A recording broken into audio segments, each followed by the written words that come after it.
இந்த வாழ்க்கையில் வலி என்பதெல்லாம் ஒண்ணுமே கிடையாது. உன் மனசு ஏதாவது ஒரு விஷயங்களுக்காக புலம்பி உன் மனசு வெளியில இருக்கிற விருப்பு ஒரு ஆசைகள் மாயைகள்ல சிக்கிறதுனால புறப்பொருட்கள்ல உன்னுடைய கவனமும் புறப்பொருட்கள்ல உன்னுடைய ஆழ்ந்த ஊடுருவுதல் இருக்கிறதுனால உனக்கு ஏற்படுகின்ற கஷ்டமும் வலியும் தான் அதை தாண்டி வேற எதுவுமே கிடையாது.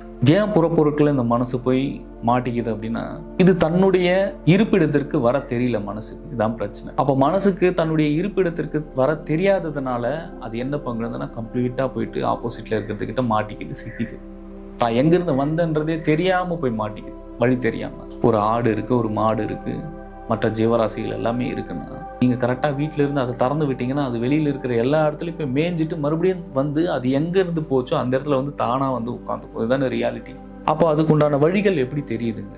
அப்போ அது விழிப்பு நிலையில இருக்கு. ஆனா மனிதன் என்ன பண்றீங்க அப்படின்னா, நீங்க ஒரு இடத்துல இருந்து எங்க போறீங்கன்றதே தெரியலையே, நீங்க யாருன்றதே தெரியாம இருக்கு. அப்ப மனம் முழுக்க தன் நிறைவை விட்டு தன் அகத்தில் இருக்கக்கூடிய சோதி சொரூபமாகிய சோதியிலிருந்து வெளிவந்த ஒரு சலனமே மனம் என்பதை ஒவ்வொருவரும் நீங்கள் புரிந்து கொண்டு மனதை தன்னுடைய வசத்திற்கு, தன்னுடைய சுஸ்தானத்திற்கும், தன்னுடைய இருப்பிடமான இறைவன் இருப்பிடமான அண்மை இடத்திற்கு கொண்டு வந்து ஒவ்வொருவரும் உணர்வு நிலையில் தன்னுடைய மனதை சேர்க்காத வரையில் ஒவ்வொருவருக்கும் பிறப்பில் இன்பம் என்பதே இருக்காது. மனம் ஓடிக்கொண்டுதான் இருக்கும்.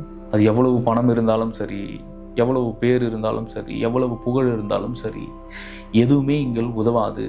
அது எல்லாமே இவ்வுலகத்தில் பயன்படுமே ஒழிய எதுவுமே அந்த உலகத்திற்கு பயன்படாது. இந்த உடலும் பயன்படாது, சுற்றி இருக்கக்கூடிய உறவுகளும் அப்படித்தான், எதுவாக இருந்தாலும் அப்படித்தான். முழுமையாக தன்னை தன்னுணர்ந்து இறைவனிடத்தை சரணடைய ஒவ்வொருவரும் வந்து இப்பிறப்பை பயன்படுத்து.